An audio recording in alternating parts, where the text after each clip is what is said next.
Hello, everyone, and welcome to Snap Take. This is Glazer of Snap Judgments, the official podcast of Marvel Snap Zone. Today, we are going over the data mines. Well, that's only sort of true. We're doing two videos today. Our first video is going over the data mines from the 10 million BC Avengers, the real old school Avengers from that old comic run that by Jason Aaron. I'm informed it was Jason Aaron. I didn't know that. We're going to look at the new cards. We've got a deck for each. We've got some good bundles, variants, so on and so forth. The first thing to know, though, about the patch before we get there is that there is a card acquisition change. This was announced about a month back. We are doubling the drop rate of Series 3 cards and collector's rares from 2 out of every 9 to 4 out of every 9, which means that if you're a person that completes all your dailies and you're in Series 3, you should be able to get a new Series 3 card almost every day. This is fantastic. I think that this is actually a real fix. The other fix is much more of a band-aid. They call this one a band-aid too, but the other fix is the one I think is a real band-aid.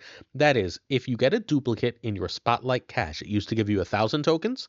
Now it will give you 2,000 tokens. That's better. This is only the first card update along with the upcoming series drops in Q1 before they do the full implementation of the new system that they apparently are either done with or almost done with. So we do know further changes are coming, but this is a positive change for the time being.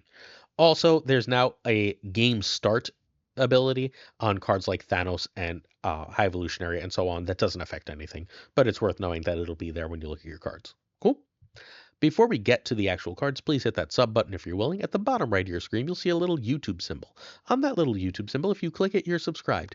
In return, you will get at least 7 days a week of Marvel Snap videos. Most weeks we do 8.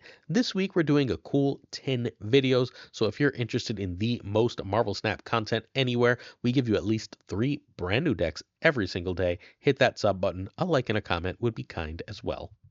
We'll also be giving away a copy of Iron Patriot this week. Iron Patriot is the current season pass card. If you haven't been playing a lot, he's completely freaking busted. Genuinely, like not the hyperbolic busted, completely busted. We're giving away 1 a week for the rest of the season, and then we'll give away 5 of the new card at the launch of the next season. Cool. That new card will be Sam Wilson, Captain America. We've already reviewed that one. This is going to be our review of Agamotto season. Agamotto is not a card we can actually review right now, though. He's only semi-data mined. Agamotto will be a 6/12, some really, really good stats there. Season passes tend to be insane, so that's not shocking that they would sort of aggressively stat this. At the start of your game, shuffle X spells into your deck. We have no idea how many X is. We would assume it is more than 1. He has 5 different spells, so we would assume it is less than 6. Anything else is completely unknown. It could be 1, it could be 3. Again, we'd just be speculating at this point. Note, again, it is unknown how many spells. Also, note, Agamotto is from Eye of Agamotto fame. That would be the Doctor Strange necklace thing with the eye on it. This is from like the ancient past when they had like Avengers to fight whatever super threat came out. So that's what this Agamotto is. The cards that he comes with are the Winds of Watum, which is really, really cool. The Temporal Manipulation, Images of Icon, which is my personal favorite. I love when Doctor Strange does that. I love it on the Agamotto. The Bolts of Balthakar and the Flames of Faltine. I think the art on these is fantastic. I think it's really interesting that we have a 2, 3, 3 5s, and obviously Agamotto himself being a 6, which is very, very, very different than usual. Usually when things create cards, they create cards of the same cost. Here we have a bunch of different costs, and we don't know how many we're going to be able to get. So I'm very curious how this is going to work. This seems like it's something new in Marvel Snap, and I'm always really excited for new things. As soon as we have what these are, we will update and in our next video and discuss. So it looks, generally speaking, this could be updated in the next patch, which would be the February patch, or they could release a tiny little patch where they sort of like put this into the game. We will let you know as soon as anyone does.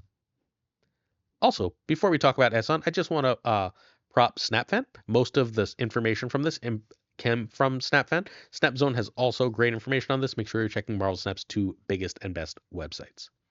Eson is the card coming out on 3/4. This is a brand new, ridiculously cool card. It is a Series 5, 6,000 tokens. This is our second ever Celestial after the much famed Arishem. This is another one. This is one is not a 7 though, it's just a 6. So how good could it be? Well, it's a legendary, and we don't know what legendary means. It seems like it's a new keyword. The guess is you can only run legendary per deck, and you would put Arishem as the other legendary, so you're not just sort of abusing everything. At the start of the game, if all your cards have different powers, give them +2 power. That's crazy strong. That fundamentally gives 12 extra power. You're not going to play every card, right? But let's say you play 7 or 8 cards. That's a ton of extra power. That's an extra like 14 power. If you play 5 cards, that's 10 extra power, right? Like that makes this play for a 623 if you play this. Like that's just crazy. It is insane. It also will give this the +2 power, so this will be a 615. Wildly strong. This is going to be hard to build around. Like I built around this and it took forever. I built on stream. If you want to go check out yesterday's stream on VOD, whether on YouTube or Twitch, you can. But like building around this is hard, but this is a worthwhile build around because it is just so much power.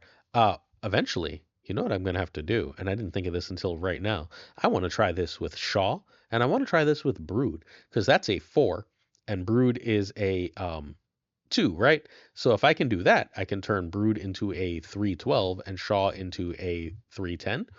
That seems like it might be worth doing even without any Surfer shenanigans. I run myself a Galacta. Maybe we're getting towards something.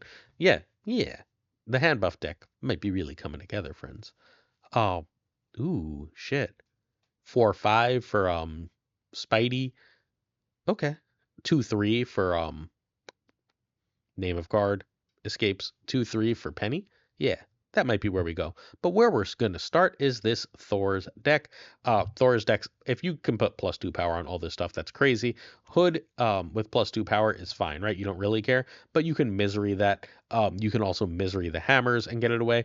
A 4/10 misery seems great. Beta Ray Bill with +2 power seems really nice as well, because that turns it into a 16 power card instead of a 12 power card. That is obviously a huge difference. Thor doesn't really care. It's a little better, right? 12 is better than 10. Iron Patriot is more likely to go off if you've got Eson, which is what that's looking to do.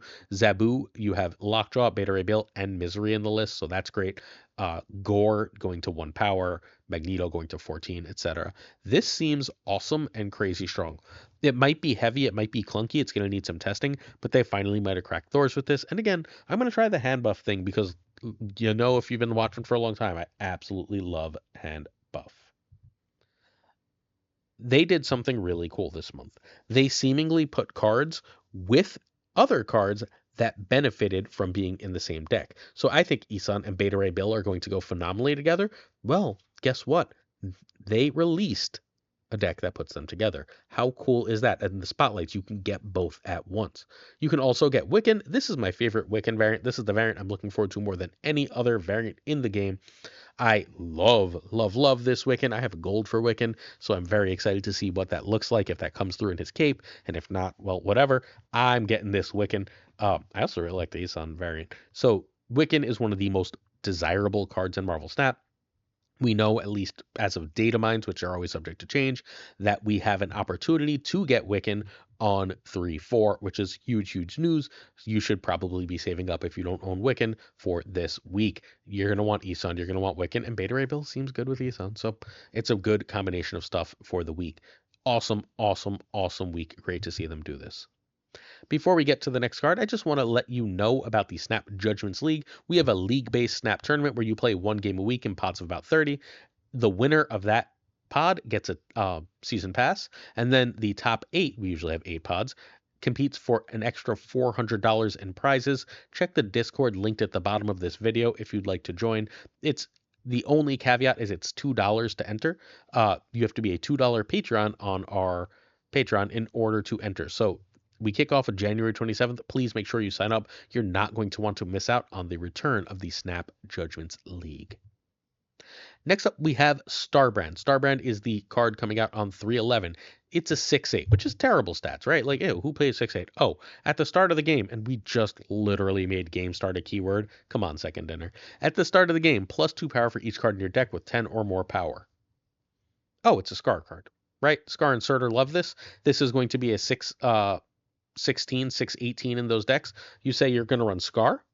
You say you're going to run Cull and Crossbones. Now it's a 14, and then you're going to run a Tuma, and it's a 16. Done. We're done. We got a 616 card. At the very least, if we're running Arrow, we got a 618 card. That's probably big enough to run, right? Because you win one lane with Scar, you win one lane with Starbrand, and you just go to town, which is basically the deck I built. I went and found the old Alioth Scar build and said, what if I make it Starbrand instead of Alioth, right? This should be bigger than Blob for these decks and less dangerous than Blobs, because if you get them out early, you're not eating your whole deck and unable to do anything. So fundamentally, what we're going to do here is we're going to try and play Zabu, and if we can't get a 4 out early, we're going to be great.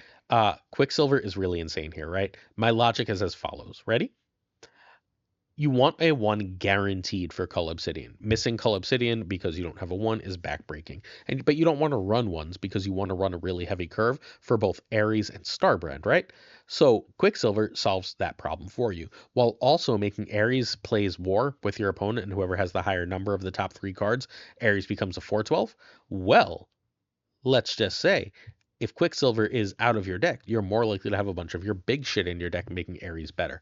I think that these two cards in combination are insane. You get an extra 618. If you go Surtur, right, or you get Zabu into a 4/3, um, or Surtur, and then you go Atuma, Arrow, then you can play Scar and Starbrand. I mean, I don't know if there's enough Shang to go around. This deck seems like it might be meta again when Starbrand comes out, if Ares alone doesn't bring it there, because Ares is going to be wild for the list. Ares, by the way, comes out in 2 weeks. 4/6 gains +6 power if the top 3 cards of your deck have more power than the top 3 cards of your opponent's deck. So yeah, this list is going to be just in freaking sane. I also like that Starbrand, because he's a caveman, basically looks like a Hulk and fits into the Scar deck. It looks like they smashed Scar and Surtur together, which feels really appropriate for this card. Yep, Starbrand comes with Scar. See, I told you, they're doing it. They're doing the thing we've been telling them to do forever. We've been telling them to put these cards in combination, and now we've got Starbrand with our wonderful Scar, and these two cards go great together. Does Phastos go as well with them? No, but Phastos is a decent card that it's fine to have. You could run Phastos in one of these decks. Giving +2 power is not negligible. Giving -1 cost is not negligible. You don't really want to do that, but you're not super against it. It's a card that's decent in Surfer right now, right? It doesn't totally fit, but putting Starbrand with Scar is a huge, huge, huge, huge W. We love to see it. Next up, we've got our 318 card, and it took me forever to figure out what to do with this until our friend BitTwiddle, who does all of our thumbnails and tons of our key art, the great BitTwiddle, came up with the actual solution for what to do with Firehair. Firehair is a 2/2. You can move this once. When this moves, revive one of your destroyed cards here. I don't want to just revive like my own dead cards in that way, right? Because usually when my own things die, they die to like a Shang-Chi. That's usually on the last turn of the game, but moves happen first in a turn, which makes this useless. Well, there is a card that works really well with this. I actually think this should also probably find room for Sage, but Cassandra Nova is perfect because you go Cassandra Nova into Misery. You can Phoenix Force that, and then you have this giantly stupid Cassandra Nova, right? You can also Firehair it. Firehair works almost the same way. It's not quite as good, right? But Firehair works close enough to well that you should be fine. Plus, if you get the Phoenix Force combo, Firehair is not dead. Getting back a Hood or a Korg is perfectly viable here. Getting back a Rock Slide is perfectly viable here. Again, I would run Sage just as an extra thing to make huge with that Firehair, but like, I think that this list is going to be really good. This was one of my favorite lists for a little while. It was everywhere, and I'm very, very, very excited for it. And again, props to the great BitTwiddle for like coming up with the idea that Cassandra Nova was where Firehair went, even though I'm so dumb. Second Dinner told us this is where it goes. They literally put her in a spotlight the first time coming back to spotlight since Deadpool's Diner, I believe, with Cassandra Nova. So saying these two cards go together. Also, Nico. Nico destroy 2, right? You destroy 2, and then you get to bring back whatever card you destroyed 2 with Firehair. This all seems great. Is Firehair going to be a must-have card? Only if you really like this deck, but I really like this deck, so I'm very excited for Firehair. Also, I like all 3 variants this week. I have plenty of great Nico, so it's not a big deal. I think this is probably my favorite Cassandra Nova, and this Firehair is absolutely gorgeous. Firehair, by the way, is apparently past Phoenix Force, which is why it does something similar to Phoenix. Then we have Khonshu, and we can't fully review Khonshu. I'm sorry. Khonshu is a Series 5 2/1. We don't know what he does. Khonshu waxing, Khonshu waning. When a card is destroyed, a 10% chance to Hulk out. These seem like two different cards. We don't know if they come on the board, if they're attachments to other cards. We got nothing. I don't know. I genuinely have no idea what to do about this. Cool looking card though. Khonshu comes with Cersei and Scorn. Good to see Cersei back. I don't love this Cersei variant, but good to see Cersei back. Scorn is one of the most important cards for discard, as in it is the most important Series 5 card, even more important than Proxima, at least in my estimation. While you do need MODOK, if you have MODOK and Scorn, you can play a reasonably good discard deck in Series 3, so I'm happy to see that card come back. We don't know what Khonshu is going to do, but I would guess, based on, honestly, the color patterns, I guess there's similar color patterns to Scorn too, that it's going to synergize with Cersei. Cersei's fine. It's a card that exists. I don't know. I don't know what to say about Cersei. All right, next up, Cobra was the worst card on Marvel Snap as previously data mined. Now it's just one of the worst. It is a card that they're going to give to us in like whatever the next Deadpool's Diner style thing that we do is. Cobra is a 2/3 activate. Switch an enemy card here that didn't start in your opponent's deck to your side. Okay. There's exactly like, so this is going to grab a demon. This is going to grab a Thanos stone. This is going to grab a arishem card, a whatever like Kate Bishop card that out of your opponent's side. That could be decent. That's meta right now, and I could see it being good. I also expect them to give us this card relatively soon. But what I think the most proactive way to use it is Luna Snow. You're going to get +2 energy for 1 turn. I don't know if you noticed, but that's Wiccan. If you play Cobra Luna on 1 lane, when you pull that extra thingy-majig, whatever it's called, that extra snowball, I don't fucking care, whatever, the Luna shit. When you pull the Luna shit back to your side of the board, it's gonna blow up, right? So you're not gonna clog yourself. You're gonna actually be able to play another card.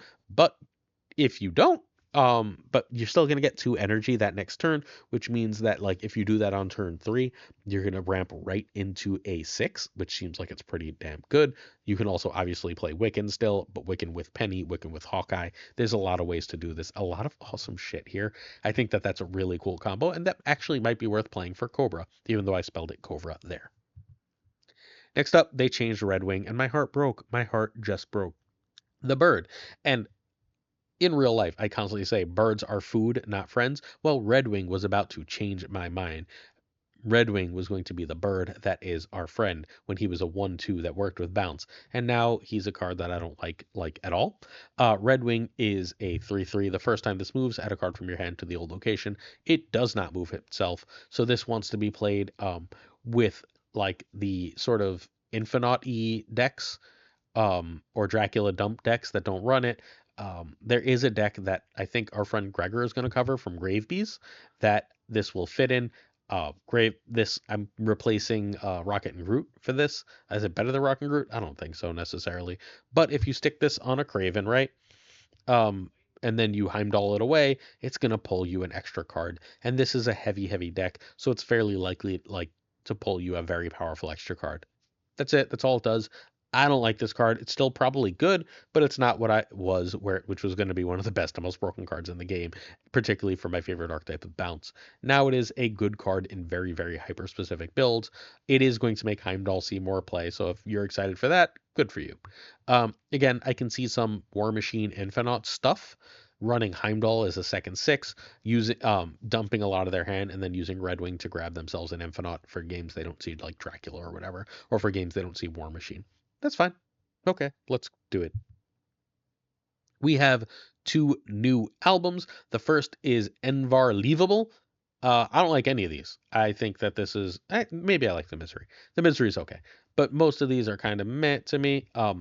It gives you an Ultron instead of giving you a Scorn, which is kind of lame. Like I wish they would give you Scorn for filling this one out. So whatever. The Copycat's okay too. I take it back. I don't hate this. I just don't love it. The Misery and the Copycat are these. The rest are not really for me. There's just better versions of these. I don't know. This feels too angly and too like computer animated for me. But if it's your thing, go have at it. The other one though, negative space, positive vibes. Hell yeah, I'm all about this. 5,600 gold, for like no currency value, but I don't need currency. I'm an endgame player at this point. I want this. I want that Black Panther. That Black Panther looks gorgeous. I want that Ms. Marvel. That will be my main Ms. Marvel. I don't know how I feel about that Thanos, but it's pretty great. That Vision. the Magneto. Let's go. This is absolutely gorgeous. I want all of these. I will be buying all of these. Actually, maybe I won't because I did the math. I divided 56,000 by 8, and these are all 700 gold variants, and I am 700 gold variant complete. So if I'm just patient, I will eventually have all of these. Oh my god. This is like the best gift. This almost makes up for them murdering my favorite bird in the history of birds. Let's look at some of my favorite variants, and then we're going to be out of here. My single favorite variant of this whole patch, outside of maybe that Wiccan, is this ridiculously cool hip arishem. I don't play a lot of arishem. I win a lot with arishem, but I don't play a lot of arishem, but this one's gorgeous. I also really like this completely horrifying Zola. This one has big Kang from Ninja Turtle vibes. That's why I like it. So props to this Zola. And this is the Riccardi, I believe is how we say his name. The Riccardi version of Baron Zemo, which I think is likewise great. I love the smoking gun. I love the colors on his art. This is a phenomenal Zemo. The Copycat did make my list of favorites, as did the Spotlight Firehawk. And then we've got a Ghost Rider 2099. We don't know what it is. We don't know when it's coming out. I would assume it's the card that comes out in that week's High Voltage or Deadpool's Diner or whatever it is. But it's kind of awesome looking. Like he's riding a mammoth. And I'm all about that life. Cool. That is going to be our overview. We have a Patreon. Remember to sign up if you're interested in the tournament at the $2 tier, and then join our Discord, and we'll walk you through how to get signed up. Check out patreon.com/snapjudgments for that, and our high tier of support gets on-air thanks every episode. Thank you to Abigail Giesland, Mandatory Burnout, Irregardless, David G. Wingfield, Dirty Casual, Danton, Always Kind, LAB, FaThorNewman, Inc., I Am Frostman, Jay Nevery, YOLO Potato, Thinking Poker, Primed Ryan, Ryan Burke, Ryan Wood, Kirtix Lee, Koire, Kazushi, Archangel 3K, Pyrofrost, The Goat Seeker, Hollowed, Synth, you got moved over here for balance sake. Hopefully that's cool with you. Quid Pro Joe, Snap Decisions Joe, Frat Nick, Mr. Kerfuffle, Cables, Ginger Prime, Philip Rakovich, Haplo, Kenny Loggins of the Danger Zone, Rob Silverman, The Bizza, Black Jeebus 23, Exorcy, and Skippy G, Rhyming Friends, Jessica Gamble, Tommy Nyquist, The King of Bros, Great Kazoo, Werewolf, Kevsey Hoda, Loner Chris, Corwin, John Q, and Jim McHugh, Clam, Colonel Forbin, Yistout, 8th Sage, Mod Supreme, Models, The Green Goblin, Unibot, Flan 56, Steven, Brian Coffin, Tristan H. Martin, Jason B, Real Name Down, Only Fox, Hi Only Fox, The Fuzzy Life, Spectrum Mix, Hoot, Matt H, DJ Mikey Hijinks, No Frickin' Flex, Ocularis, Mr. Craig Sterry, BG, Zodrex, I don't know if he's still here, but hi if you are, Zodrex, King of Canada, Den Man Falcon, Jonesy, the Great Two Ties, our friend Lauren Redevs, the Pirate King Tuccrr, and of course Gunny T, where the T stands for sign up for the tournament. I didn't tell you what question to answer to enter to win the season pass. That question is going to be real simple. Which of the data mines are you most interested in? Thanks for watching. I'll see you later today with a regular deck video. Peace.